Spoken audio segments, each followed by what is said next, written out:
Hai să aflăm câteva lucruri despre tine. Cine este Alice Maticiuc? O întrebare pe cât de simplă, pe atât de complexă, Edi. Mulțumesc mult pentru complimentele de mai devreme. Nu știu dacă am făcut lucruri mărețe.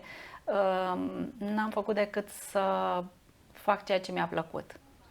Cine este Alice Maticiuc? Un om. Un om căruia îi plac oamenii și un om care toată viața profesională a avut-o dedicată oamenilor.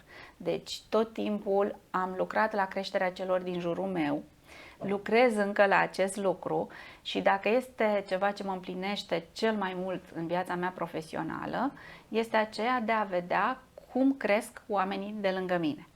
Poate că pare ciudat pentru unii să regăsești bucuria în realizările altora și nu între ale tale, însă așa simt eu în sufletul meu, că realizarea mea cea mai mare este să fac ca oamenii din jurul meu să fie în bunăstare, într-un anume fel de bunăstare. Bunăstarea aia poate să fie din punct de vedere al creșterii lor materiale, din punct de vedere al creșterii spirituale, din punct de vedere al dezvoltării personale.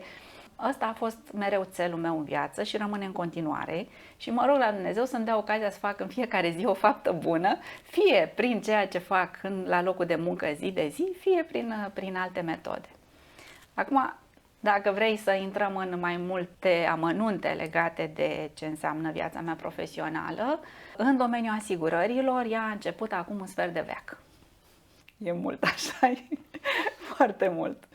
Pare foarte mult și să știi că sunt foarte mândră de lucrul ăsta. Dacă privesc retroactiv la o replică pe care am auzit-o într-unul din primele traininguri de vânzări în asigurări, ni s-a spus la momentul ăla, care era un moment extraordinar de nou în România, asigurările abia intraseră, da? Era incipient totul. Un trainer a spus: nu o să rezistați foarte mult în asigurări pentru că e o meserie foarte stresantă și mai ales în asigurările de viață. Ce trainer bun! Mi-a rămas asta lipit de creier cumva și fiecare an peste cei 7 m-a făcut să fiu încă o dată și încă o dată mândră. Și la un dat m-am analizat, ok, atât eu cât și colegi de-ai mei, care au trecut cu mult de 7 ani și care iarăși sunt niște dinozauri în domeniul asigurărilor de viață, și m-am întrebat singură care e explicația. Da. Și am găsit-o în plăcerea cu care am făcut lucrurile. Sunt absolut convinsă că dacă nu mi-ar fi plăcut ce fac, dacă n-aș fi avut încredere în ceea ce fac, era imposibil să rezist atâta vreme și să ai succes.